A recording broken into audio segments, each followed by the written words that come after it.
सामगा ज्ञानावस्थिततरगतेन मनसा पश्यन्ति यं योगिनो यस्यान्तं न विदुसुरासुरगणा देवाय तस्मै नमः।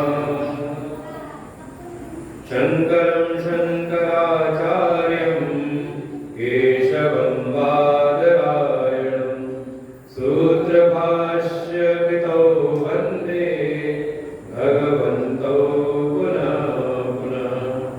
ईश्वरो गुरुरात्मेति मूर्तिभेदविभागिने व्योमवद्व्याप्तदेहाय दक्षिणामूर्तये नमः। या देवी सर्वभूतेषु शक्तिरूपेण संस्थिता नमस्तस्यै नमस्तस्यै नमस्तस्यै नमो नमः।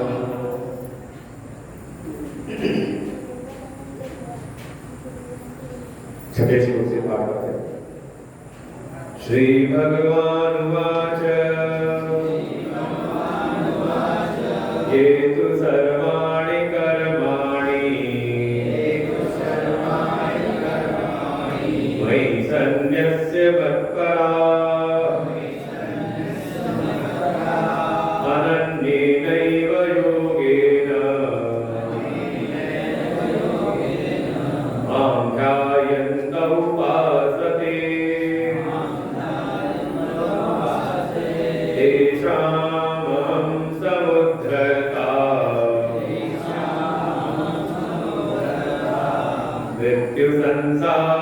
मृत्युसंसारसागरात् भवामि न चिरात् पार्थ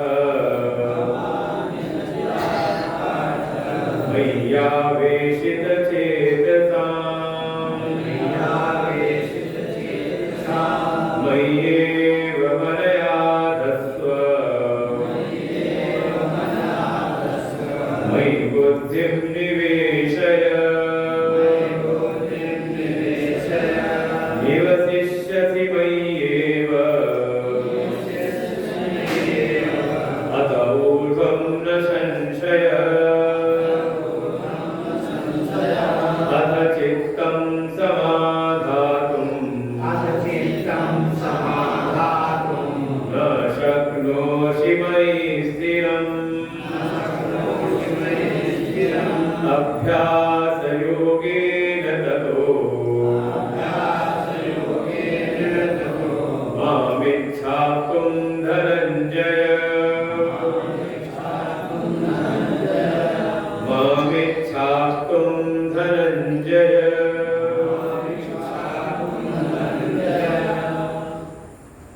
आदिशक्ति जगज्जननी मां भगवती दुर्गा मैया के चरणों में कोट शरण नमः। परमात्मा के अभिन्न स्वरूप प्रातः स्मरणीय क्रम श्रद्धेय क्रम वंदनीय अनंत श्री भूषित श्री सद्गुरुदेव भगवान चरणों में कोट शरण नमः। सौ पति समस्त भगवत भक्त श्रद्धा भक्ति से बड़ी मातृशक्ति। श्रीमद् भगवद गीता के 12वें अध्याय में जैसा कि अर्जुन ने पूछा दो प्रकार के भक्तों के विषय कि एक सगुण साकार की उपासना करने वाले हैं, व्यक्ति की उपासना करने वाले हैं, और दूसरे ऐसे हैं जो परमात्मा के निरुपाधिक निर्गुण निराकार अव्यक्त की उपासना करने वाले हैं। दोनों में कौन श्रेष्ठ है? जैसा अर्जुन ने पूछा भगवान ने वैसा उत्तर नहीं दिया। भगवान उत्तर देते हैं कि इसमें कोई श्रेष्ठ और निकृष्ट की कोई बात नहीं कि कोई प्रारंभिक स्तर का है, कोई कैसे है। बात है केवल और केवल साधक की, भक्त की योग्यता का, कि उसके भीतर पात्रता कितनी है, सामर्थ्य कितनी है। जैसे संसार में भी जैसी हमारी जीव की सामर्थ्य है वैसे हम जगत की वस्तुओं की उपलब्धि कर सकते हैं। तो तात्पर्य है साधक की योग्यता का कि वास्तव में साधक किस उपासना के योग्य है। लक्ष्य तो एक प्रकार से है कि हम जिसकी भी उपासना कर रहे हैं हम जिस देवी देवता जिन आराध्य देव की उपासना में लगे हुए हैं उनके हम जो परम तत्व है उसका बोध प्राप्त करें, उनके परम तत्व उनके परम स्वरूप को हम जानें। लेकिन उस जो भगवान का जो अव्यक्त परम स्वरूप है, तत्व स्वरूप है, उसको जानना तो हम चाहते हैं।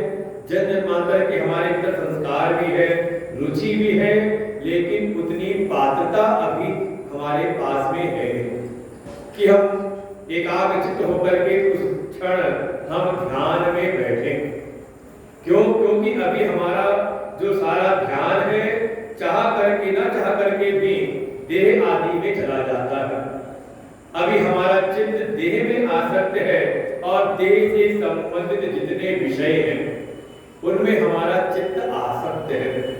और ये जो भी ध्यानाभ्यासी है जो थोड़ा ध्यान का अभ्यास करते हो, नहीं तो कम से कम मंत्र का अगर अभ्यास करते हो, मंत्र जाप करते हो, तो उनको एक अच्छा अनुभव इस बात का होगा कि बैठे थे आसन लगा करके भगवान के मंदिर में कि भगवान के मंत्र का जाप करेंगे, भगवान के नाम का जाप करेंगे। लेकिन कुछ क्षण तो हमने जप किया और जप करते करते कुछ समय बाद ऐसा हुआ कि अनचाहे ही मन हमारा चला गया संसार के किसी विषय में। ये अनुभव होगा जो जप करने वाले होंगे। अब जो करेगा उसको क्या पता कि क्या समस्या आती। या फिर दूसरी प्रकार समझ सकते हैं कि हम तो लगे थे किसी कार्य में, कोई काम करने हम बैठे थे, किसी एक निश्चित लक्ष्य के लिए हम बैठे थे, लेकिन हमारा ध्यान चला गया कहीं और। तब आके दूसरा टोकता है कि तुम्हारा ध्यान कहाँ है। ये तो अनुभव होगा जीवन में कई बार है, चाहे माताएं हो रसोई में हो, कई बार काम करते करते ध्यान चला गया कहीं और उसी में कोई गड़बड़ी हमसे जीवन में हो जाती है। ऐसे अगर इस प्रकार से हमारा जो मन है, हमारा जो चित्त है, अगर वो एकाग्र नहीं है, संसार के जो विषय हैं उनसे अगर विरक्त नहीं है, उनसे असंगता की प्राप्ति नहीं हुई है, तो निर्गुण निराकार अव्यक्त की उपासना में थोड़ा गति कर पाना कष्टदायी होगा, आसान नहीं रहता। दोहा भी है, माला तो कर में फिरे मुख जीव फिरे मुख माहे, और मनुआ तो चौतीस फिरे ये तो सुमिरन नाम। हम चाहते तो हैं कि अपना ध्यान भगवान में लगा लें, अपने आत्म स्वरूप परमात्मा में लगा लें, लेकिन बैठते ही मन चला जाता है कहीं और।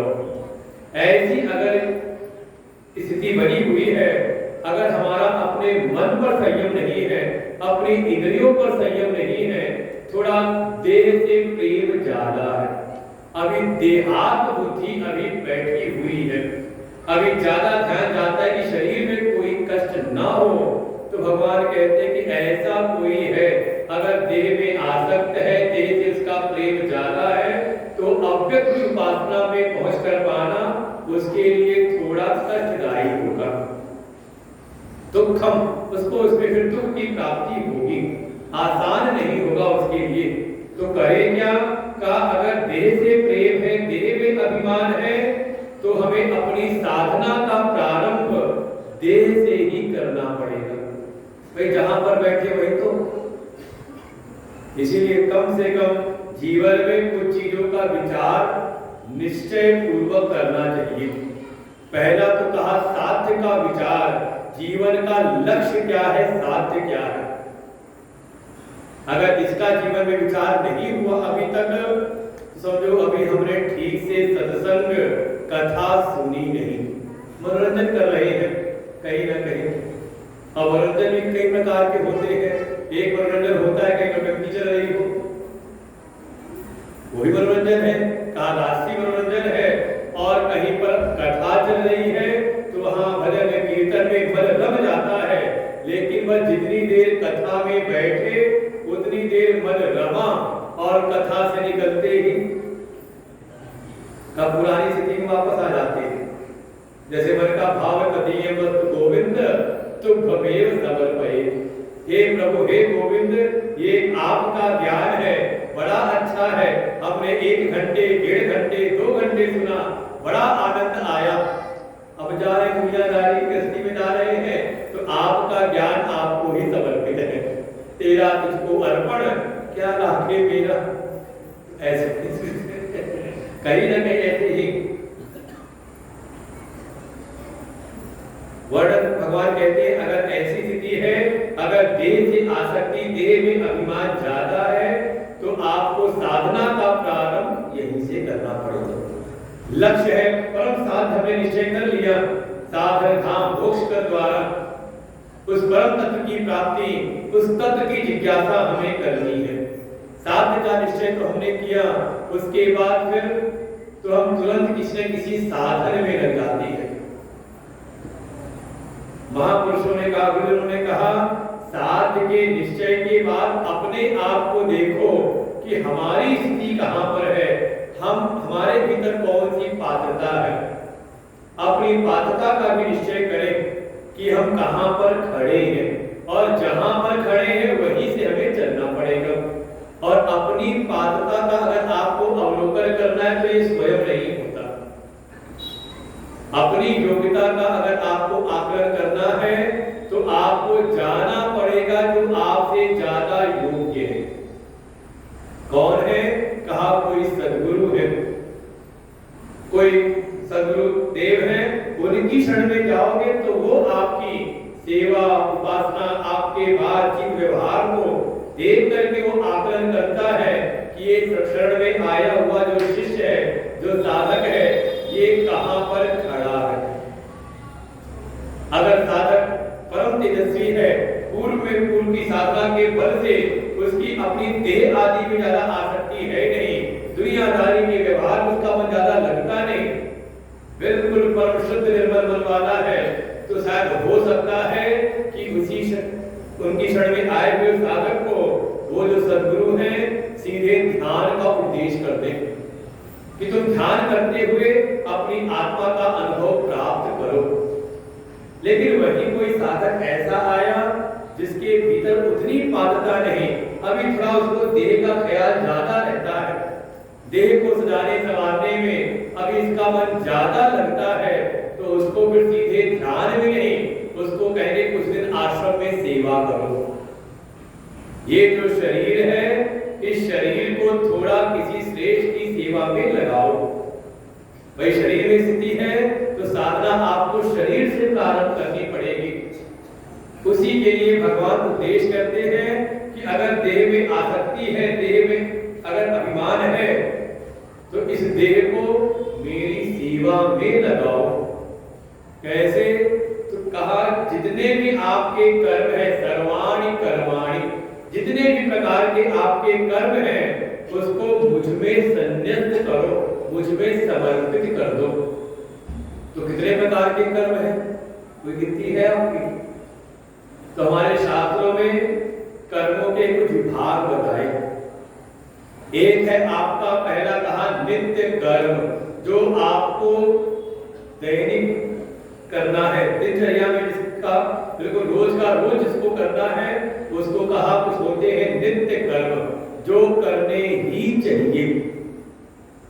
करने का बहुत बड़ा पुण्य नहीं है, करने का अगर आप उसको करते उसका कोई बहुत बड़ा फल या कोई पुण्य नहीं है, लेकिन नहीं करते हो तो का पाप लगता है। जैसे आपके शौच स्नान आदि आपके नित्य कर्म है। माता पिता की सेवा घर में है तो माता पिता की सेवा का ये नित्य कर्म है। गुरुजनों की सेवा का ये नित्य कर्म है। फिर भगवान की सेवा, पूजा उपासना करना, मंत्र का जाप, कहते संध्या वंदन करना, जो भी है उसके अधिकारी का संध्या वंदन, रोज भगवान की पूजा पाठ करना सुबह शाम का ये नित्य कर्म है। कोई ऐसा नहीं कि आप अगर सुबह शाम भगवान का नाम ले रहे हो, मंदिर में दीपक जला रहे हो तो कोई बड़ा कार्य नहीं कर रहे। कार्य हमारे नित्य कर्म है, ये हमें करना ही चाहिए।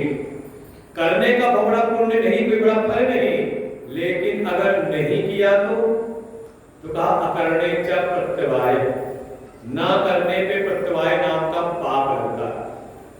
अरे ना समझ में आए तो क्या समझ लो, अभी कहा शौच स्नान इत्यादि क्या है, का हमारे नित्य कर्म है। अच्छा, रोज नहाने से क्या फायदा होता है, क्या फायदा है? ना उसका कोई बड़ा फल या फायदा नहीं दिखाई देता। लेकिन अगर न नहाओ तो 2 दिन 4 दिन 1 हफ्ता और 10 दिन न नहाओ तो जब जैसी आके बैठोगे ना सत्संग में तो अड़ोसी पड़ोसी सतर्क हो जाएंगे, कौन आके बैठा है, इसको पीछे बैठो। क्या कोई दोष आएंगे नहीं शरीर के भीतर? धीरे धीरे ऐसे ही कुछ हमारे नित्य कर्म है, उसमें उपासना भी नित्य कर्म के अंतर्गत है कि थोड़ा हम जिन परमात्मा की, जिन भगवान की मां भगवती कृपा से हमें ये जीवन मिला है, जीवन में मिला, हमें बुद्धि मिली, ज्ञान मिला, अच्छे कर्म में हम लगे हुए हैं, तो जिनकी कृपा है कम से कम नित्य उनकी उपासना तो करें। तो उपासना भी एक नित्य कर्म के अंतर्गत ही है, तो रोज करना अनिवार्य है। नहीं करते हो तो समझ लो कहीं ना कहीं पाप अपने आप हो रहा है। तो एक तो हो गया नित्य कर्म, फिर दूसरा कहा, दूसरे है नैमित्तिक कर्म। कोई निमित्त पड़ जाने पर जो कर्म सामने आ जाती है, जैसे अभी 15 दिन बीते ना, और से कहा पितृ पक्ष लगा हुआ था, क्या है कहा वो निमित्त पड़ा है। अब इन 15 दिनों में जो आपके नित्य कर्म है वो तो आपको करने हैं, और ना भी हो तो कोई बात नहीं, लेकिन जो निमित्त पड़ा हुआ है उसमें जो नैमित्तिक कर्म बताया गया है वो करना अनिवार्य है। अपने पितरों के लिए श्राद्ध तर्पण इत्यादि करना था 15 दिन में, कार्य अनिवार्य है। ऐसी नवरात्रि आई तो क्या है ये 9 दिन का जो पर्व है, कार्य निमित्त पड़ा हुआ है। तो इस समय जो भी हम उपासना कर रहे हैं, जो मां भगवती की कुछ विशेष सेवा कर रहे हैं, ऐसे तो हम रोज उपासना करते, पूजा पाठ करते हैं, लेकिन इन 9 दिनों में कुछ विशेष अनुष्ठान करते हैं। तो हो सकता है विशेष अनुष्ठान करने में आपके नित्य कर्म शायद छूट जाए, तो कहा कोई दोष नहीं, लेकिन निमित्त पड़ने पर कोई जो नैमित्तिक कर्म है, कर्तव्य अगर वो नहीं करते तो कहा दोष लगता है, पाप लगता है। जैसे मान लो आपकी नित्य की दिनचर्या है रोज की, और घर में कोई आयोजन पड़ गया, विवाह उत्सव है, कोई भी ऐसा आयोजन है, तो देखिए निमित्त के पड़ने पर आपके नित्य कर्म छूट जाते हैं, तो उस समय कोई दोष नहीं। लेकिन निमित्त चला जाए तो फिर नित्य कर्म को हम प्रारंभ कर दें। अब इसी को समझ ले, सूत्र इत्यादि लग जाता है, क्या है का निमित्त पड़ा हुआ है, उस निमित्त में आपको उन कार्यों का पालन करना अनिवार्य है। तो पहला नित्य कर्म, दूसरा नैमित्तिक कर्म, तीसरा कहा काम में कर्म। अगर मन के भीतर कोई कामना है, अब समझो इस बात को, रोज की जो उपासना है वो आपका नित्य कर्म है, लेकिन मन के भीतर है कोई विशेष मनोकामना की पूर्ति हो, विशेष कामना पूर्ति करनी है, तो जो आपने अब अनुष्ठान किया है वो आपका नित्य कर्म नहीं रहा, क्या हो गया, कहा हो गया काम में कर्म। जैसे दशरथ जी ने किया था पुत्रेष्टि यज्ञ, तो कौन सा यज्ञ को कर्म हो गया, कहा वो सकाम कर्म हुआ, काम में कर्म के अंतर्गत आ गया। ऐसे जो भी आप अपनी मनोकामना के लिए आगे मां भगवती की सेवा कर रहे हो, तो कहा वो नित्य कर्म तो आप करो अपना, और साथ में अगर मनोकामना है तो मनोकामना के लिए किया गया कर्म कैसा हो, कहा वो काम में कर्म हो गया। फिर चौथा कहा कुछ है निषिद्ध कर्म। देखो नित्य, नैमित्तिक, काम्य और चौथा कहा निषिद्ध। जो हमारे शास्त्रों ने मना किया है उसको हम ना करें, ये भी ध्यान रखना है। जैसे अगर साधक कोई है, भक्त है, तो क्या ग्रहण करना है तो इसका भी ध्यान रखना है, और क्या ग्रहण नहीं करना है इसका ध्यान होता कि नहीं। 9 दिन उपासना है तो मनमाना जीवन रहता रहे, खाते पीते रहो, जो मिल जाए तो खा लो। कहा नहीं, अगर कोई विशेष अनुष्ठान कर रहे हैं तो आपके लिए बहुत सारे कुछ नियम बताए जाएंगे करने के लिए, और कुछ नियम बताए जाएंगे जिनसे आपको बचना है। तो इसे कहा निषिद्ध कर्म, इनको भी जानना चाहिए। और फिर पांचवा कहा प्रायश्चित कर्म। अगर हमारे किसी नित्य कर्म में कोई त्रुटि हो जाए, हमारे नैमित्तिक कर्म में कोई त्रुटि हो जाए, हम नहीं कर पाए, तो उसका प्रायश्चित करना चाहिए, अनिवार्य है। एक दिन हमारी मन की साधना छूट जाए तो क्या करें, कोई बात नहीं, कहा नहीं तो फिर उपवास रख लो कि आज हमसे गलती हुई, हमारा नित्य कर्म छूटा तो इसका प्रायश्चित करें, या भूले भटके हमसे कोई निषिद्ध कर्म हो जाए तो उसका हम प्रायश्चित करें। तो इस प्रकार के 5 प्रकार के कर्म बताए गए हैं, नित्य, नैमित्तिक, काम्य, निषिद्ध और प्रायश्चित। उपासना को आप समझ लो, उसी के अंतर्गत आ गया, नित्य कर्म के अंतर्गत उपासना के कर्म है, उसको आप नित्य कर्म के अंतर्गत ही ले सकते हैं। ऐसे जीवन में जो भी कर्म है, भगवान कह रहे हैं सर्वाणि कर्माणि मयि सन्न्यस्य, सारे कर्मों को भगवान के लिए करने वाले हो जाओ। क्या वो कठिन है? सारे कर्म कुछ अपने लिए ना करें, नहीं काम में कर्म ना हो जीवन में, अब जो भी हो भगवान के लिए। वास्तव में मन के भीतर एक कभी विचार करें कि हमारा ये जो जीवन मिला हुआ है किसकी कृपा से है, किसकी कृपा से? आपने कहा भगवान की कृपा से, ठीक है, भगवान की कृपा से मिला है तो किसका जीवन हुआ फिर ये? भगवान का। अर्पण कहां कर रहे हो? तो जीवन तो मिला भगवान की कृपा से, लेकिन जी किसके लिए रहे हो? कभी विचार किया मन के भीतर? ये जीवन अगर हमारा बीत रहा है तो किसके लिए? किसके लिए?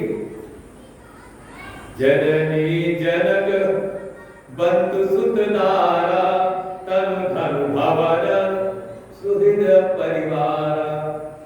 है तो नहीं सही है? सत्य बात है, बिल्कुल देखिए, विचार करें। कहा ठीक है, एक सामान्य मनुष्य का जीवन है, वही जीवन अगर हम भी जीते रहे तो फिर हमारे इस भक्ति उपासना का क्या लाभ, इतना सत्संग सुनने का क्या लाभ? वास्तव में जीवन, जो भी हमारा जीवन है प्रभु की कृपा से मिला है, तो ये जीवन भगवान के लिए समर्पित है। जैसे आपको अगर दृष्टांत चाहिए, जैसे है हमारे हनुमान जी, एक बार उनको जामन जी ने संकेत कर दिया, का चुप साध रहो हनुमान। ये समझाया था, क्यों चुपचाप है? सब अपना अपना बल बताते हैं कि मैं इतनी लंबी छलांग लगा दूंगा, मैं इतनी लंबी छलांग लगा दूंगा, लेकिन वही हनुमान जी चुपचाप बैठे हैं, बिल्कुल अभिमानी के रूप में बैठे हुए हैं। और जो जामन जी उनको सचेत करते हैं कि तुम क्यों चुपचाप बैठे हुए हो, तुम्हारा तो अवतार हुआ है किसके लिए? राम काज लगी तब अवतार, सुनते हो भयो पर्वताकार। हनुमान जी को ये जैसी संकेत मिला, एक संदेश मिला कि ये जीवन जो मिला हुआ है का ये भगवत कार्य के लिए मिला हुआ है। ये मनुष्य का जो जीवन है केवल अपने स्वार्थ के लिए नहीं, क्योंकि इतनी सिद्धि तो अन्य योनियों में भी हो जाती है। देखो, पशु पक्षी भी अपना जीवन जी लेता है, अपना क्या, अपने परिवार, अपने कुटुंब को भी खाना कमाना सिखा देता है, पाल देता है। तो अगर कोई इतना ही इस मनुष्य जीवन की सार्थकता समझे कि अपना और अपनों का पालन पोषण करते तो हो गए कृतार्थ, तो ये तो केवल और केवल पशुवत जीवन ही रह गया। वास्तव में विचार आ जाए कि ये मनुष्य का जीवन मिला है भगवत कार्य के लिए, परमार्थ को साधने के लिए। राम काज लगी, अगर उपदेश मिला तब अवतारा, तो भीतर भाव बन जाए राम काज लगी मम अवतार, भगवत कार्य के लिए हमारा ये जन्म हुआ है। ठीक है, इसी के अंतर्गत हम अपने जो भी दायित्व है, जो अपने कर्तव्य सबको भी पूर्ण करते रहे, लेकिन ये ध्यान बना रहे कि जीवन समर्पित हो भगवान के लिए। भगवत अर्पण बुद्धि से सारे हमारे जीवन के कर्म होते रहे। तुम्हें निवेदित भोजन करहे, ऐसा भाव हो जाए कि देखो, तात्पर्य ये सभी कर्म का मतलब जो हमारे कर्म है, जो भोग है, उसमें हर समय भगवान का ध्यान बना रहे। जो भी कर रहे हैं, इसलिए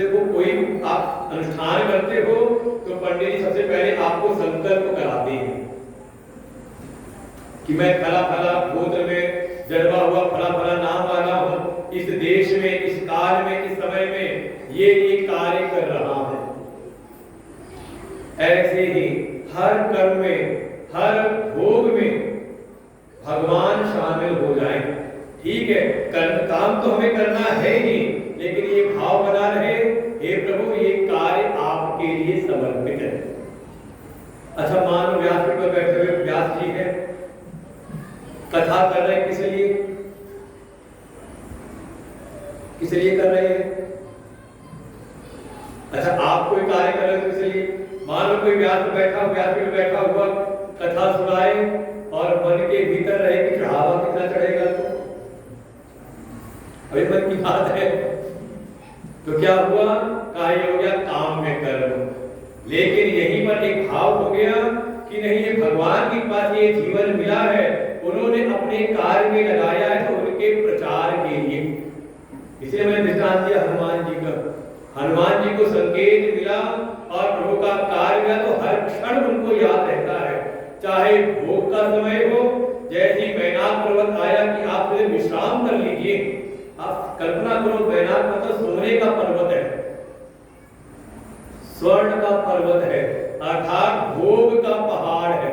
आप कल्पना नहीं करते कैसे कैसे वहां पर भोग प्राप्त होंगे। लेकिन जैसे ही बैनाथ ने कहा आइए थोड़े विश्राम कर लीजिए, हनुमान जी को क्या याद रहा, राम काज कीन्हे बिनु मोहि कहां विश्राम। फिर चाहे आगे विपत्ति कोई आई है, तो कोई खाने को, देखो पहले उनके लिए भोग सामने आ गए, तब उनकी वृत्ति कैसी बनी है, ये प्रभु के कार्य के लिए जीवन।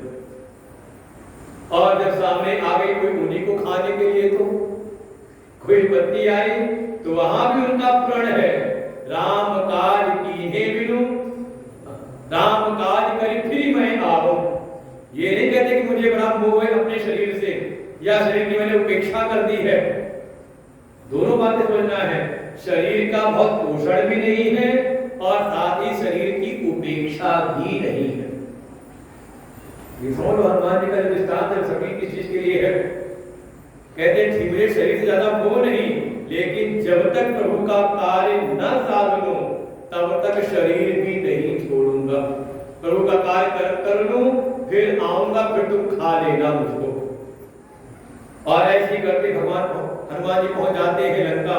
और देखें, जब मां जानकी से उनकी भेंट हो गई, वार्तालाप हो गया, संवाद हो गया, तब हनुमान जी कहते हैं अब कृत्य भयऊ मैं माता, कि प्रभु का जो कार्य था वो कार्य अब सिद्ध हो गया, अब उनको लगती है भूख। इसके पहले यही है, जो भक्त है वो अपनी हर एक चेष्टा में प्रभु के संकल्पों का ध्यान रखता है कि प्रभु हमसे क्या चाहते हो। देखो हमारा जीवन कैसा है ना, हम जो हम चाहते हैं सो हम करते हैं, है ना जीवन। नहीं, मन में कोई कामना आई, कोई इच्छा आई, कोई चाहत आई, तो उसके लिए कर्म करने लग गए अपनी इच्छा पूर्ति के लिए। और जीवन में होता क्या है, आपका चाहा हुआ कोई ऐसा जो कहे कि हमने जो चाहा सो जीवन में सब ऐसे ही होता रहता है। कोई है ऐसा कि जैसा जैसा हमने चाहा, जो हम चाहते हैं सो जीवन में घटित हो जाता है? कोई है ऐसा? हाँ, ये कहते 10-20 चीज हमने चाही थी, उसमें से एक आध चीज हमारे मन की हो गई, लेकिन बहुतायत वही है जो हमारे मन की नहीं है। चाहा तो हमने कुछ और था और हुआ कुछ और। तो ऐसे ही कोई भक्त गया भगवान के पास में कि हे प्रभु मैं जो चाहता हूं सो करता हूं, लेकिन होता वही है जो आप चाहते हैं। राम कीन चाहे सोई होई, करे अन्यथा हस नहीं कोई। समझे? अगर ये महापुरुषों ने चौपाइयां लिखी तो उनके जीवन का अनुभव है, उसी अनुभव से अपने अनुभव को हम मिला ले, समझो हो गया सत्संग। भाई शास्त्र के अनुभव और महापुरुषों के अनुभव से अपना अनुभव मिल जाए तो समझ लो कि आपका सत्संग हुआ। तो भगत ने भगवान से प्रार्थना की, हे प्रभु लेकिन जीवन में होता वो है जो आप चाहते है कि नहीं? नहीं नहीं। तो भगवान ने कहा तो फिर ऐसा कर, थोड़ा बदल जाओ। अब जो तुम चाहते हो मत करो, बल्कि तुम वो करो जो मैं चाहता हूं। जैसा जैसा भगवान का उपदेश है, जैसे भगवान बता रहे कि कैसे कर्म करो, कैसे प्रेम करो, कैसे भक्ति करो, कैसे ज्ञान प्राप्त करो, जैसा भगवान चाह रहे हमसे, वैसा जब कोई साधक करता है तो भगवान ने कहा जैसे जो मैं चाहता हूं वो तुम करो, परिणाम क्या होगा? का जीवन में वो घटने लगेगा जो तू चाहता है। यही बात समझाई है कुछ लोगों में।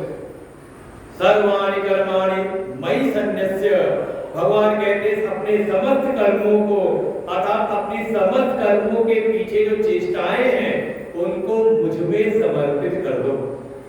कम से कम कुछ करते समय ये एक भीतर एक भाव बन जाए कि जो मैं कर रहा हूं ये भगवान के अनुकूल है कि नहीं। होना चाहिए कि नहीं? या जो मैं कर रहा हूं कहीं ये भगवान के अप्रतिकूल तो नहीं है, कहीं भगवान को अप्रिय तो नहीं है।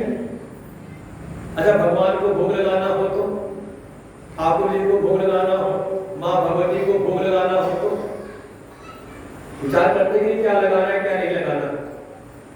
कुछ भी लाके भोग लगा देते हो, कुछ भी बना हुआ कहीं से मिल जाए, लहसुन प्याज वाला लगाते हो, लहसुन प्याज वाला। तो जब हमने बाहर जो भगवान का स्वरूप है, जो साक्षात भगवती विराजमान है, जब बाहर हमने उनको भोग नहीं लगाया तो वही भगवान तो भीतर भी विराजमान है ना। अंदर कोई और है, भीतर भगवान नहीं है। भीतर है कि नहीं? जब कहते हो कड़कड़ में है, घटघटवासी है, तो अपने हृदय में है कि नहीं? अस प्रभु हृदय अचत अविकारी, भगवान गीता जी में कहते हैं कि हृदयेशे अर्जुन तिष्ठति। आगे 15वें अध्याय में कह देंगे अहम वैश्वानरो भूत्वा प्राणिनाम देहमाश्रितः, मैं सभी प्राणियों के भीतर का वैश्वानर अग्नि के समान विराजमान हूँ।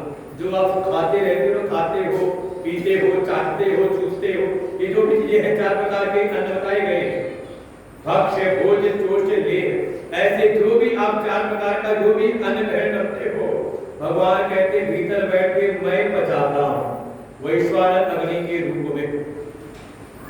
तो जिन भगवान को हमने बाहर भोग लगाते समय ध्यान रखा कि उनको क्या प्रिय है, तो वही भगवान तो भीतर भी विराजमान है। तो भीतर कुछ भी डाल दो जो मन में आता है, मांस मदिरा जो भी मिल गया उल्टा पुल्टा सब समझ के भागवत जी को समझे तो भगवान का जो मंतव्य है वहां पर व्यक्त होता है, जहां 4 चीजें हो वहां कलयुग का वास है। युतम पानम स्त्रिया सुनना, जहां पर जुआ खेला जाए, क्योंकि जुए में युद्ध में झूठ का वास है। तो कौन आ गया वहां पर? कामा अधर्म कलयुग का वास है।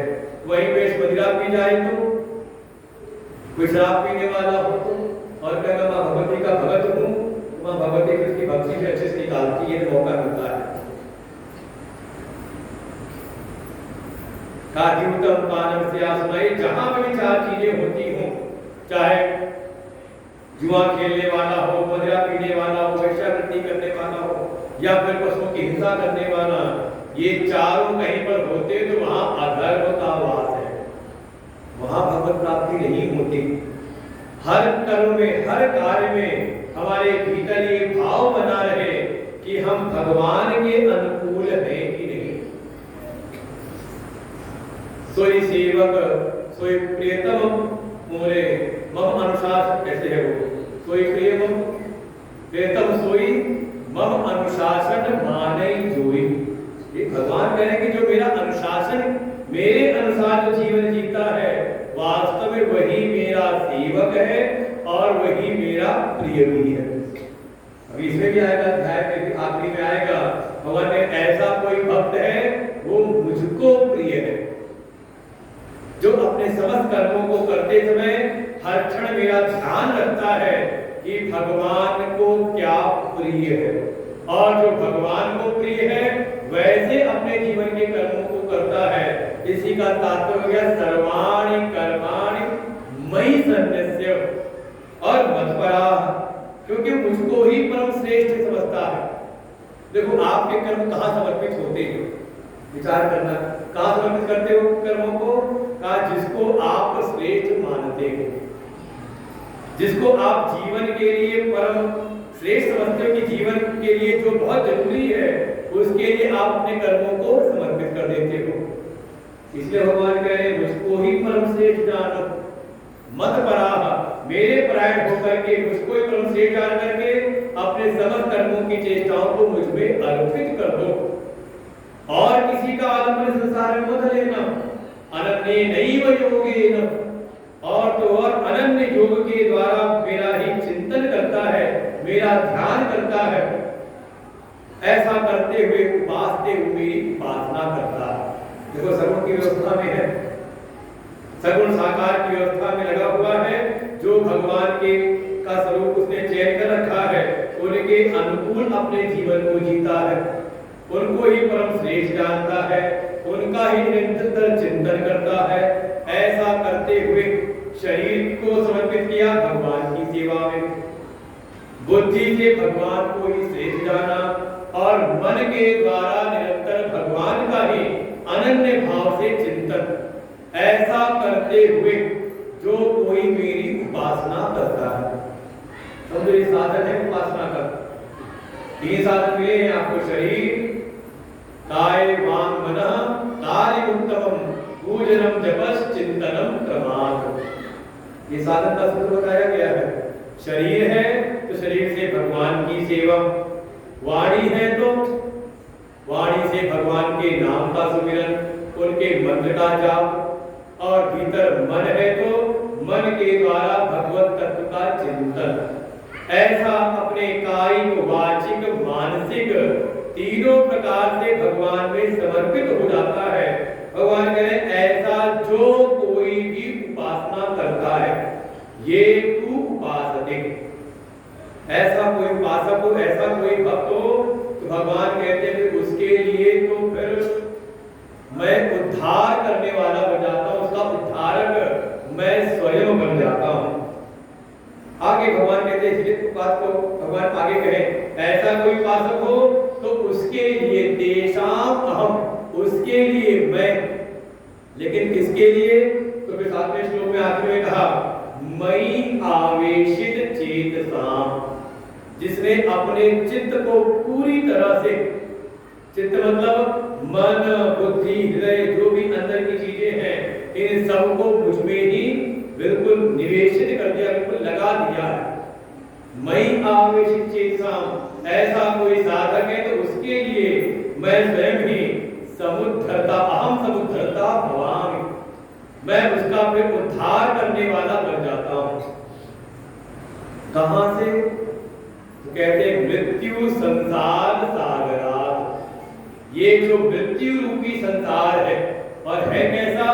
कहा बिल्कुल सागर के जैसे है, जैसे समुद्र का अथाह कोई जल का सागर है, उसको पार कर पाना किसी के बस में होता है, ऐसे ही ये मृत्यु रूपी जो संसार, इस संसार में जो हम आए हुए हैं, ये संसार कैसा है? का ये मृत्यु इसके साथ लगी हुई है, न चाहते हुए भी हर क्षण सब मृत्यु के मुख में जा रहे हैं धीरे धीरे। और अगर विचार करें, वैज्ञानिक रीति से विचार करें, तो हर क्षण हमारी मृत्यु हो रही है, हर क्षण हमारा नया शरीर का जन्म हो रहा है, ये वैज्ञानिक रीति से है। हर समय आपके शरीर के कुछ जो सेल हैं, ये सब के सब नष्ट हो रहे हैं, जा रहे हैं, और निरंतर शरीर की नई नई संरचनाएं बनती जा रही हैं। हर समय ये सब परधर्मा है, सब जा रहा है, मृत्यु की ओर जा रहा है। इसीलिए इस लोक को, ये मनुष्य लोक है, इसका एक नाम है मर्त्य लोक, जहां आकर के, जिस संसार में आकर के सब एक दिन मर रहे हैं। बिल्कुल यथार्थ है ये समझने के लिए। भगवान ने नाम दिया मृत्यु संसार सागर। इस मृत्यु रूपी संसार सागर से भगवान कहते हैं मैं उसका उद्धार करता हूं। उद्धार मतलब उद्धरण, जबरदस्ती वो ना भी चाहे तो। एक बार जिसने भगवान ने अपने चित्त को लगा लिया, भगवान को पकड़ लिया, तो भगवान भी उसको भी पकड़ लेते, वर्ण कर लेते हैं। और एक बार भगवान जिसका वर्ण कर ले तो अब वो ना भी चाहे ना। जैसे बच्चा अगर गंदगी में पड़ा हो, गलत में पड़ा हो, तो उसको कोई कष्ट नहीं, लेकिन माँ है जबरदस्ती उठा करके ले जाती नल के नीचे और रगड़ रगड़ के इसको साफ करती है, चाहे वो चीखे चिल्लाए।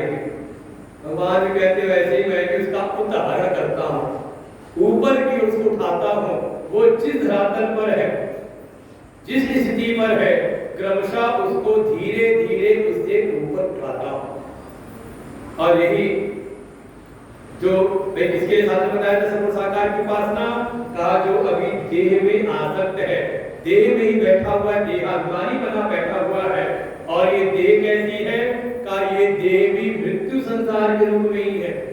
ये देह में जो बैठा है, एक दिन देह का उसका जन्म हुआ तो देह का उसका मरण भी होता है।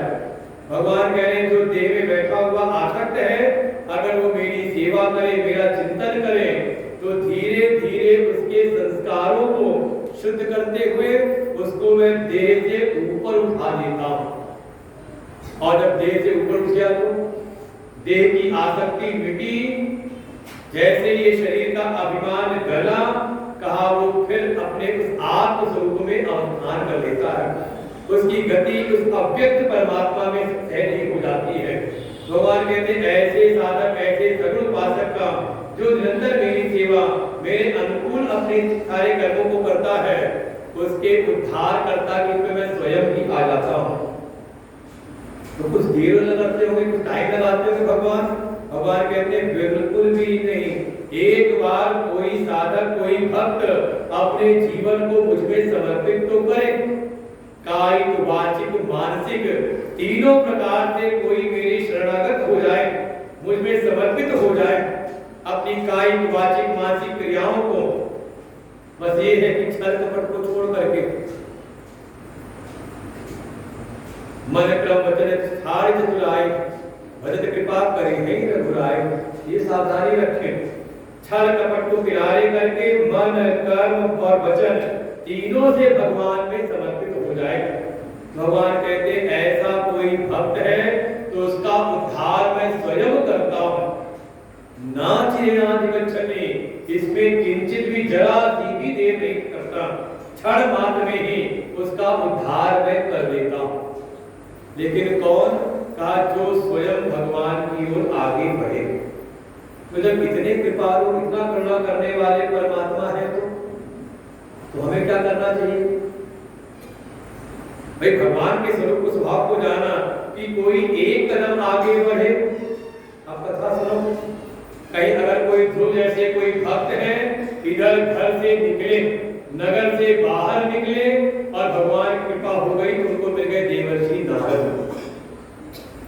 देखो आए का सारा भगवान स्वयं बनाते हैं। बस कोई हो जाए, मत चिंता वर्गत प्राणः बोधयन्तः परस्परम कथयन्तश्च मां नित्यं तुष्यन्ति च रमन्ति च। जो अपना मन, चित्त, अपनी समस्त सेवाओं को भगवान में अर्पित कर दे, भगवान कहते हैं ददामि तम बुद्धि योगम, उसको मैं बुद्धि योग अर्थात किसी संत से, किसी उत्तम मार्गदर्शक से मिला देता हूँ, किसी सद्गुरु से उसको मैं मिला देता हूँ। आप एक बार इच्छा तो करो भगवान से मिलने की, बाकी भगवान स्वयं ही हाथ पकड़ के आगे चलाते हैं। और बिल्कुल प्रमाण है, 5 वर्ष के बालक हैं हमारे ध्रुव जी, उनको 5 वर्ष की अवस्था में ही उनको भगवत दर्शन हो गए। दूसरा प्रमाण है हमारे प्रहलाद, जिनके जीवन में कितने कष्ट की विपत्ति आई और भगवान ने कृपा करके उनके सारे संकटों को हरण किया। ऐसे ऐसे भक्तों की कथाएं हैं। तात्पर्य भगवान पे देर नहीं करते, न चिरेणाधिगच्छति, अत्यंत शीघ्र ही भगवान उसका उद्धार करने वाले बन जाते हैं। तो फिर भक्त क्या करे, क्या करना चाहिए? जब भगवान का ऐसा स्वभाव, भगवान का ऐसा हमने स्वरूप को जाना, तो कम से कम अपने मन को भगवान में तो लगाए। बस विचार तो करना चाहिए वास्तव में कौन साथ दे रहा है हमारा निरंतर। वहां पे यही निकल के आता है कि भगवान के अतिरिक्त कोई और साथ देता नहीं। वो भीतर बैठे चेतन रूप से, आत्मा रूप से, तो सारे कार्य सब अच्छे हो रहे हैं, सभी सहायक भी बने हुए हैं। और जरा सा वो साथ छोड़ दे तो फिर सब कोई साथ देने वाला दिखता नहीं यहाँ पर। तो ऐसे जब प्रभु हैं, जब स्वयं वो तैयार खड़े हैं हमारा उद्धार करने, बस ये है कि कई बार हम अपने मन से बना लेते कि भगवान कैसे उद्धार करें। संतों ने कहानी कथा सुनाई। उनको एक पंडित जी थे, अपना गांव में रहते थे। संजोग ऐसा घनघोर वर्षा हुई, जैसे समय हो रही थी, हर जगह बाढ़ आई हुई थी। और जिस गांव में रहते थे वहां धीरे धीरे पास में कोई नदी थी, नदी का जलस्तर बढ़ने लगा, धीरे धीरे गांव में बाढ़ की स्थिति बन गई। तो वहां पर संदेश भेजा गया कि भाई सब लोग अपना अपना घर छोड़ करके चले आओ, यहाँ पर राहत शिविर लगा हुआ है, सब यहाँ ऊंचे स्थान पर आ जाओ। तो जैसे जैसे जल बढ़ने लगा तो सब अपने घर गए थे कि जो सामग्रियां थी ठीक ठाक रख करके, सुरक्षित रख करके, कुछ सामान साथ ले करके धीरे धीरे सब गांव से निकलने लगे, राहत शिविर में जाने लगे। ये खबर मिली पंडित जी को भी, सूचना मिली कि नहीं बाढ़ आ रही है, जल्दी से राहत शिविर में चले जाओ। पंडित जी ने सोचा नहीं, हमने भगवान की बड़ी सेवा की है, बड़ी पूजा की है, भगवान हमारी रक्षा करेंगे, हम कहीं नहीं जाएंगे। ठीक है, धीरे धीरे जलस्तर बढ़ा, पानी कमरों के अंदर आने लगा। फिर सूचना आई सरकारी तरफ से, अरे जो कोई यहाँ पर रह गया हो, हमारी तरफ से सरकारी तरफ से नाम भेजी जा रही है, जो जो रह गया हो वो निकल करके आ जाए, राहत शिविर में पहुंचे। वहां सारी अच्छी व्यवस्थाएं की गई है, जरूरत की सभी व्यवस्थाएं वहां पर है। जो बच्चे कुचे थे वो नाव में बैठे, वो भी निकल गए। लेकिन पंडित जी को खबर मिली तो कहा नहीं प्रभु हमारी रक्षा करेंगे, हमने बड़ी सेवा की है, वही रक्षक है हमारे, वही रक्षा करेंगे, हम तो कहीं नहीं जाएंगे अपना घर छोड़ करके। धीरे धीरे पानी और बढ़ा, पानी इतना बढ़ा कि आ गया छत तक, जो नीचे का तल्ला था वो गया डूब। पंडित जी आ गए छत के ऊपर। इधर फिर सूचना आई, अरे अगर कोई यहाँ रह गया हो, बाढ़ में कोई रह गया हो तो निकल आए, सरकार हेलीकॉप्टर भेज रही है, हेलीकॉप्टर से निकल करके आ जाओ, कर करके हेलीकॉप्टर को। जो एक आध दो बचे रह गए थे उनको भी लगा बढ़िया सुविधा सरकार दे रही है, हेलीकॉप्टर, इसी बहाने हेलीकॉप्टर में बैठ लेके गए, उड़ करके सब चले गए राहत शिविर में। लेकिन पंडित जी वैसे ही लगे रहे, भगवान कृपा करेंगे, भगवान रक्षा करेंगे, मुझे को डूबने नहीं देंगे, वे वही मेरे हमारे रक्षक है, मैं क्यों डरूं किसी बात से, बिल्कुल अपना उसी में रहूंगा। धीरे धीरे पानी और बढ़ा और पानी में ही डूब करके पंडित जी की गई जान, रक्षा नहीं की भगवान ने। और जब मरे तो गए भगवान के पास, फिर पूजा पाठ करेंगे बिल्कुल। अब कोई भगवान की पूजा अर्चन करे, भगवान के में सेवा करे तो ऐसा नहीं किसी दुर्गति होगी। मरे तो गए भगवान के पास में, और जैसे ही सामने भगवान के पहुंचे तो बड़े क्रोध में, प्रभु मैंने आपकी कितनी सेवा की थी, पूरा जीवन मैंने लगा दिया आपकी सेवा में, और मुझे कितना विश्वास, कितना भरोसा था कि आप मेरी रक्षा करेंगे, आप मुझको बचा लेंगे, लेकिन आप आए नहीं। भगवान ने कहा अरे मूर्ख, वो जो खबर आ रही थी, सूचना आ रही थी कि चलो जल्दी घर छोड़ के निकल आओ, पानी आने वाला है, वो सूचना कौन भेज रहा था? ठीक है तू नहीं निकला, उसके बाद पानी बढ़ गया तो जो नाव वहां भेजी जा रही थी वो नाव किसे कौन भेज रहा था? फिर भी तू नहीं निकला। उसके बाद क्या तेरी हैसियत थी हेलीकॉप्टर में उड़ने की? उसके बाद भी तेरी हैसियत से बढ़ करके मैंने हेलीकॉप्टर भी वहां पर भेजा, और फिर भी तुझको समझ नहीं आया कि ये सब कौन भेज रहा है। तो कम से कम भक्ति के मार्ग में है तो ये विश्वास तो रहे कि जो कुछ भी मिल रहा है वो कौन दे रहा है? का प्रभु दे रहे हैं। योग क्षेमम वहाम्यहम्, ये बिल्कुल इच्छा रहे भीतर। और देखिए कथाओं में यही बात है, जब ध्रुव जी को उनकी स्मृति मां ने कहा देखो अगर तुम्हें कुछ पाना है तो जाओ भगवान की आराधना करो, तपस्या करो। जब ध्रुव जी जाने लगे तो मन के भीतर आया, अपनी मां से कहते कि 5 वर्ष के बालक हैं, तो अपनी मां से कहते हैं कि यहाँ तो तू कह रही मुझको कि चला जा जंगल में तपस्या कर, तो यहाँ तो तू मेरी सेवा करती, तू मेरा ध्यान रखती है, तू भोजन देती है, तू वस्त्र की व्यवस्था करती है। मैं जाऊंगा जंगल में तो वहां मेरा ध्यान कौन रखेगा? तब सुनीति माँ ने कहा, अरे पुत्र, ये तो हमने मिथ्या अभिमान बना रखा है कि हम भरण पोषण करने वाले हैं।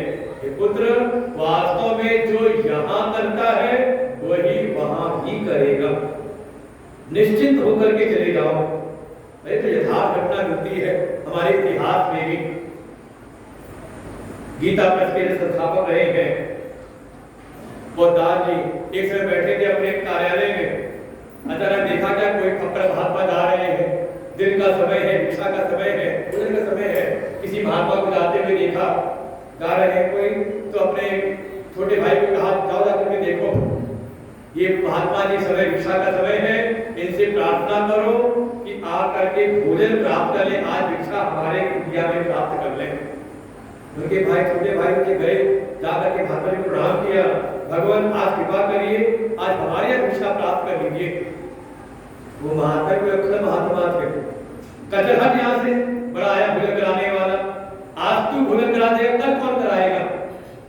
ऐसे जब गुस्से में बोला, वो तो चुप होकर के आ गए भगवान अपने बड़े भाई के पास वापस। पूछा उन्होंने, क्या वो महात्मा जी आए नहीं? कह रहे आए तो क्या, उल्टा ऊपर से मुझको लेक्चर भी सुना दिया, चल आया बहुत बड़ा भोजन कराने वाला, आज तू करा देगा, कल कौन कराएगा? ये तो चुपचाप चले गए। इनके जो बड़े भाई थे उन्होंने कहा, ऐसा कहो, ऐसा करो, तुम दोबारा जाओ, उनसे उनको प्रणाम करके फिर निवेदन करना और उनसे कहना, जो आज करा रहा है वही कल भी करा देगा, कोई हम नहीं करा रहे, कराने वाले ने हमको भेजा है केवल करा करके, जो आज करा रहा है वही कल भी करा देगा।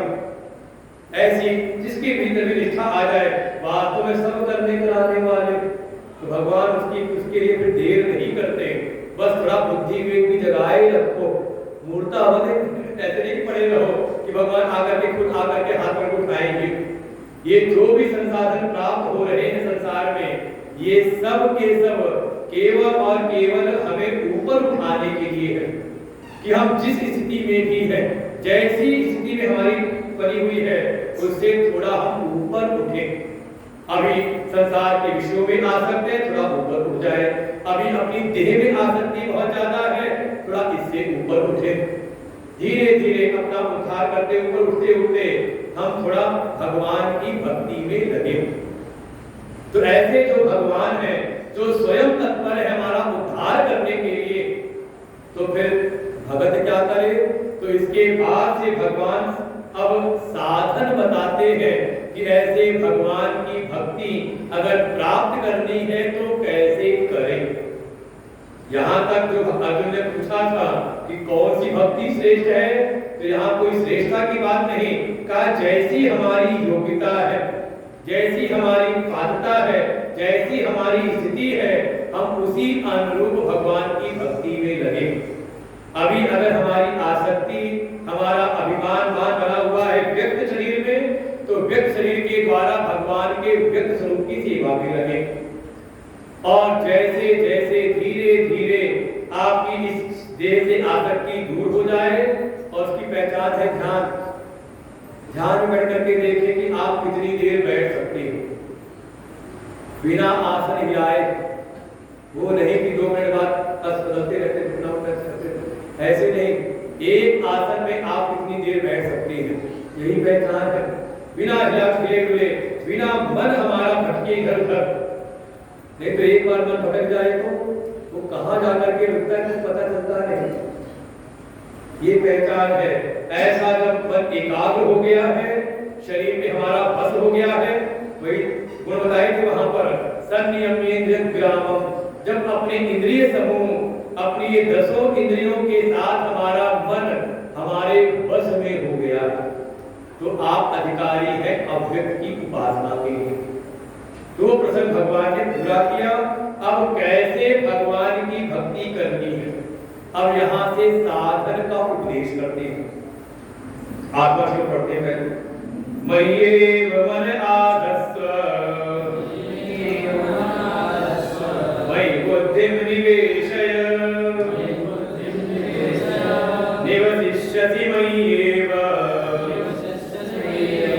अतोऽहं न संशय मय्येव मनयाधस्व मयि बुद्धिं निवेशय निवसिष्यसि मय्येव अतोऽहं न संशय। जब ऐसे दयालु कृपालु प्रभु का स्वभाव है तो थोड़ा ये जो भक्त है ये भी थोड़ी अपनी साधना बढ़ाए। कैसे? भक्ति का स्वरूप क्या? तो भगवान कहते हैं ऐसे अपना अगर उद्धार मुझसे करवाना है तो थोड़ी साधना भी प्रारंभ करो। कैसे?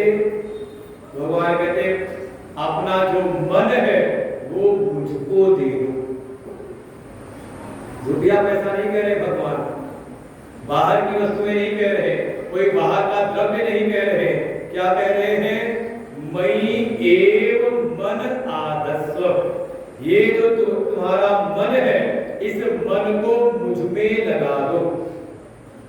और साथ ही साथ ये जो बुद्धि है ना, मयि बुद्धि निवेशय, मुझ में ही अपनी बुद्धि को भी निवेशित कर दो, अर्थात बुद्धि को भी मुझ में ही स्थापित कर दो। दो चीजें मांगी भगवान ने। अब देखो अपने मन को देख, अपने आप को देखो, विचार करना। अब कोई आ जाए भगवान के मंदिर में, शरीर के साथ आ गया भगवान के मंदिर में, भगवान की सेवा में, भगवती की सेवा में लगा हुआ है, उनकी पूजन उनका अर्चन करने में लगा हुआ है, लेकिन मन और बुद्धि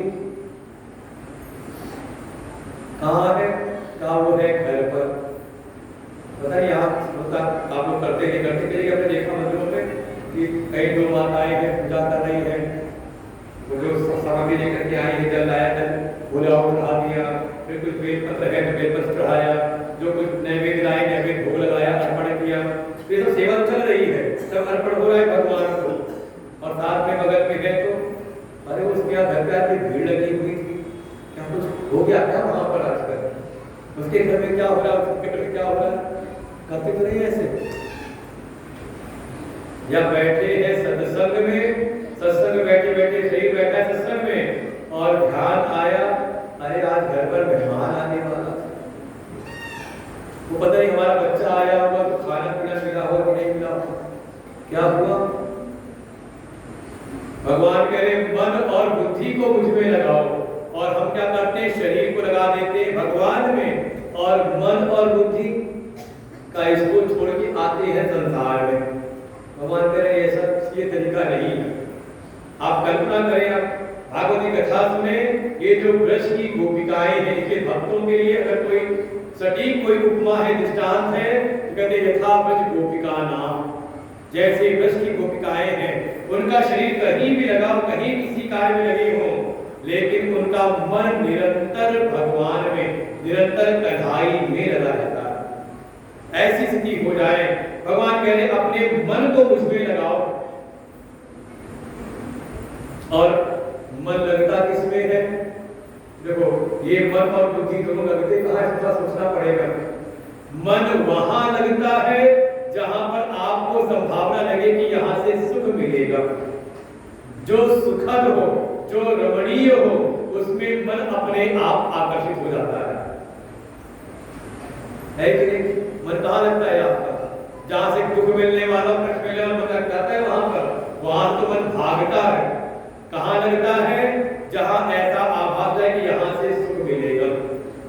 और बुद्धि, बुद्धि वहां लगती है जहां पर आपको आश्रय भाव पता चले कि हाँ ये हमारे जीवन का आश्रय बन सकता है।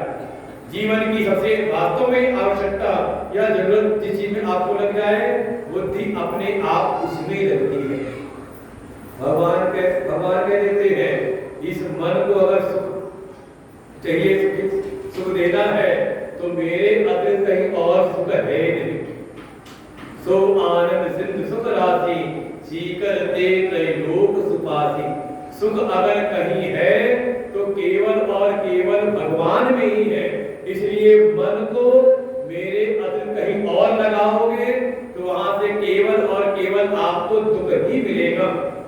अगर सुख चाहते हो तो मन को लगाओ सुखद में, और वो आनंद स्वरूप है परमात्मा। और दूसरा, बुद्धि जो आश्रय ढूंढती है, तो वास्तव में दुनिया के जितने भी आश्रय हैं ये सब के सब विनाशी हैं, नाशवान हैं। अगर कोई अविनाशी, नाश से रहित कोई प्रबल आश्रय है, भगवान कहते हैं वो भी मैं ही। इसलिए मन और बुद्धि को दोनों को लगाओ मुझ में। और ये तब लगेगा जब आप सत्संग श्रवण करेंगे तब। क्योंकि भगवान की महिमा को देखो, जो भी कथाएं हैं, कथाओं का सार यही है। कथाओं में भगवान के नाम की महिमा का वर्णन होता है कि देखो, जिसने जिसने भगवान के नाम का आश्रय लिया, जिसने जिसने अपने मन को भगवान की नाम साधना में लगा दिया, उसका भगवान ने उद्धार कर दिया। गणना नहीं कितने लोगों का। भगवान के रूप की महिमा आपको बताई जाएगी कथा में। जिसने जिसने भगवान के रूप का ध्यान किया, वर्णन तो ऐसा आएगा, एक वृत्रासुर था, एक असुर था, उसने अंतिम समय में भगवान के रूप का ध्यान किया। भले इंद्र के द्वारा मारा गया, लेकिन उसको भगवत गति प्राप्त हो जाती है।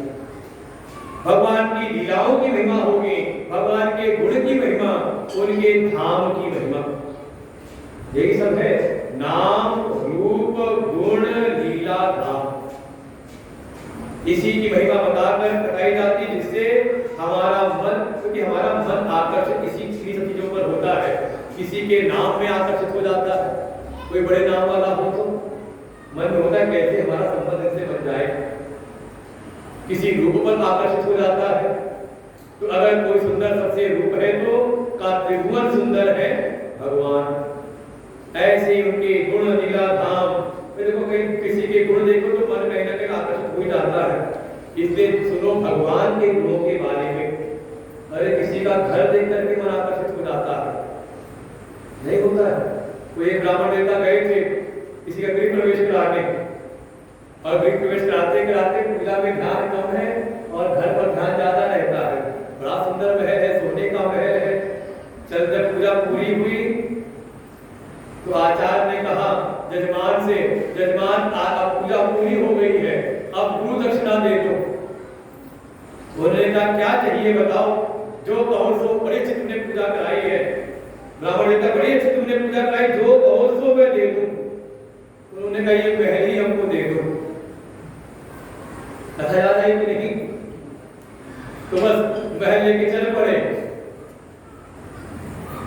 मन में थोड़ा आया क्या, वो किसी ने उकसाया और भीतर इतना बड़ा महल लेकर के जा, उनकी महल बनवाया था देवी जी ने, पार्वती जी ने, बड़ा विनती करके बनवाया था।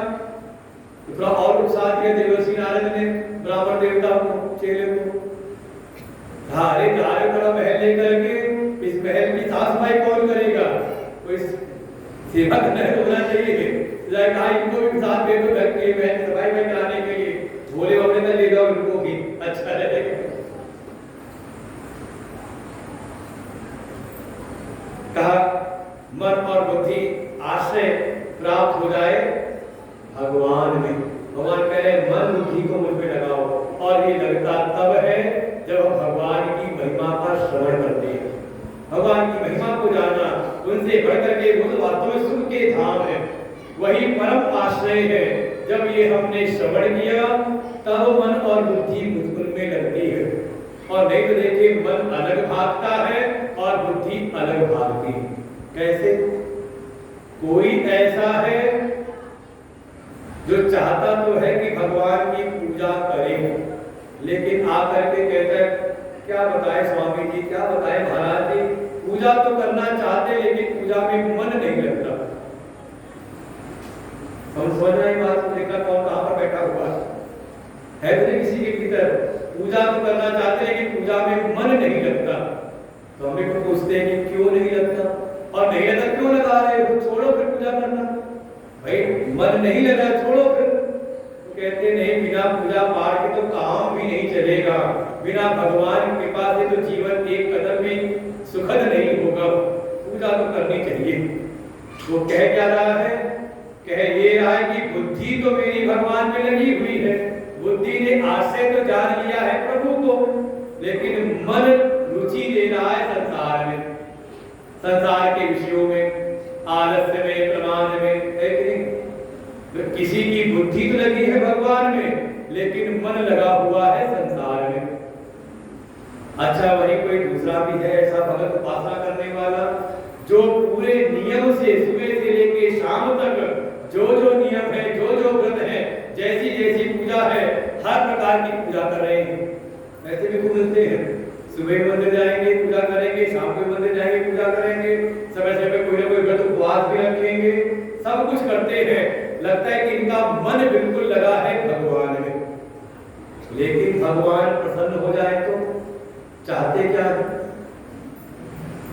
क्या चाहते हो? भगवान प्रसन्न हो जाए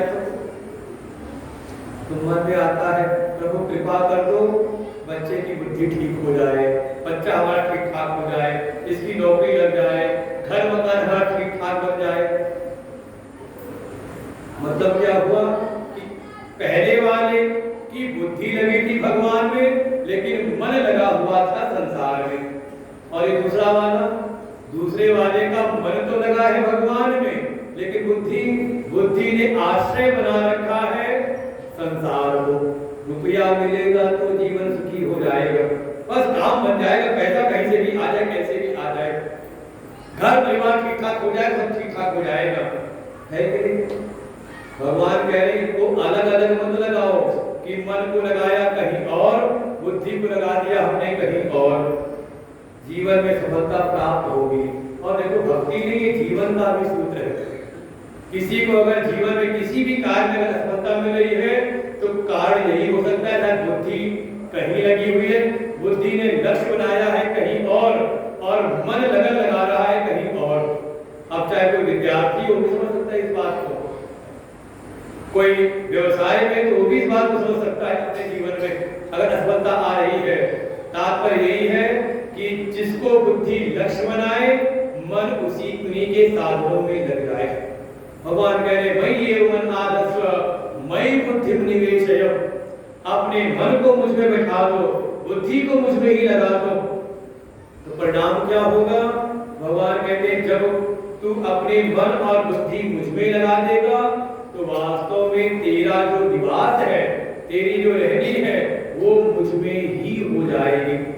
निवसिष्यसि मयि एव अतोषय, इसमें किंचित भी किसी प्रकार का कोई संदेह नहीं। जब कोई ऐसा साधक जो अपने मन बुद्धि को निरंतर भगवान में लगाए रहता है तो वास्तव में वो भगवान में ही स्थित हो जाता है। अब समझे हो? वो दूसरा बताया था ना त्रिगुण वाला, पहले वाले में कहा था सगुण वाले में कि वो युक्त तब हो जाते हैं, और जो निर्गुण वाले थे अव्यक्त वाले, तो उनको कहते प्राप्नुवन्ति मामेव, वो मुझको ही प्राप्त हो जाते हैं। तो ऐसे निरंतर कोई अपने मन बुद्धि को भगवान में लगाए तो भगवान कहते हैं उसको वही उत्तम वाली गति मिल जाती है, वो मुझ में ही निवास करता है, मुझ में स्थिति प्राप्त कर लेता है, ऐसा भगवान ने कहा। लेकिन सुनने वाले को लगा ये तो बड़ा कठिन है, ये आसान है। आपका लगता है मन बुद्धि दोनों भगवान में, कि बुद्धि भी भगवान को आश्रित कर ले, भगवान को आश्रय बना ले, और मन भी भगवान की सेवा में बिल्कुल लगा रहे। कभी तो लग जाता है और कभी नहीं लग पाता, है कि नहीं? कभी तो हम न भी चाहे तो आज बिल्कुल भगवान की सेवा में लगा हुआ है, और कभी तो ऐसा लगता है कि बार बार लगाना चाह रहे हैं लेकिन मन लग नहीं रहा, तो भगवान उनके लिए कहते हैं आगे फिर ऐसा करो। अगर मन बुद्धि मुझ में नहीं लगा पा रहे हो निरंतरता के साथ में, तो फिर क्या करो? तो 9वां श्लोक है, अथ चित्तम समाधातुम न शक्नोषि मयि स्थिरम् अभ्यास योगेन ततो मामिच्छाप्तुं धनञ्जय। अथ चित्तम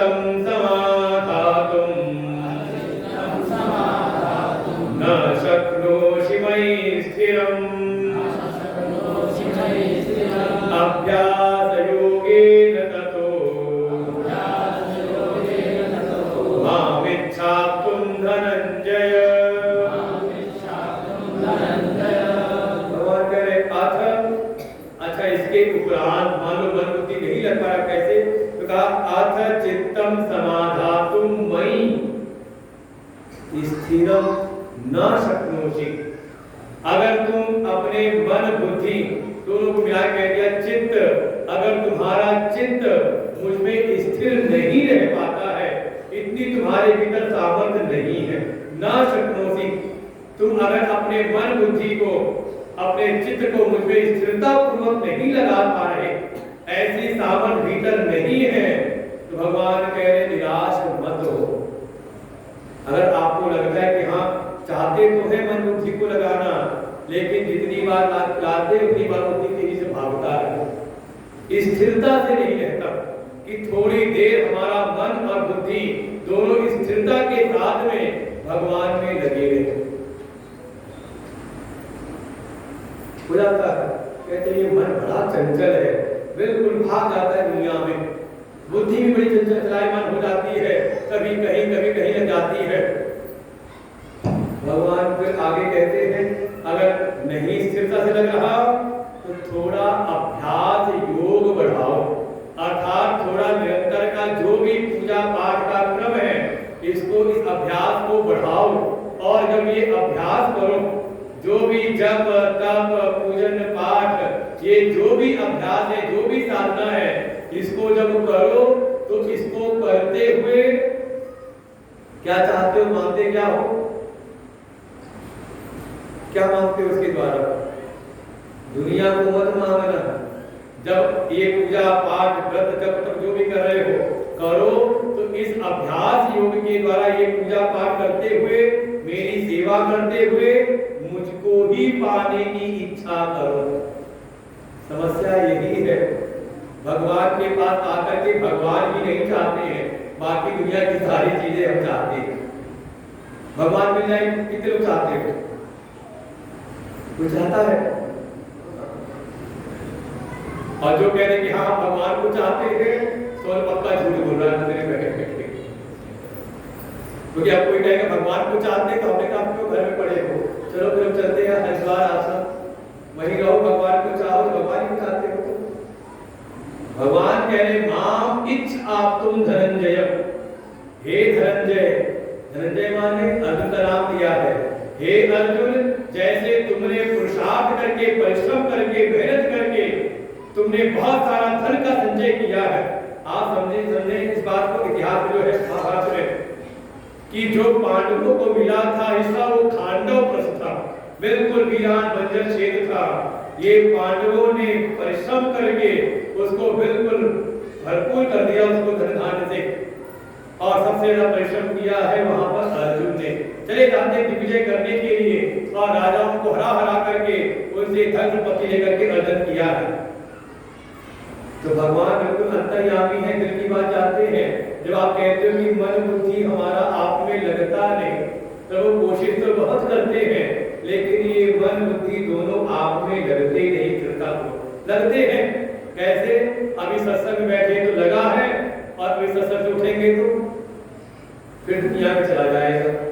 स्थिरता पूर्वक नहीं लग पाता, लगता तो है, ऐसा नहीं कि बिल्कुल नहीं लग रहा, बिल्कुल ना लगा तो यहाँ आते ही नहीं।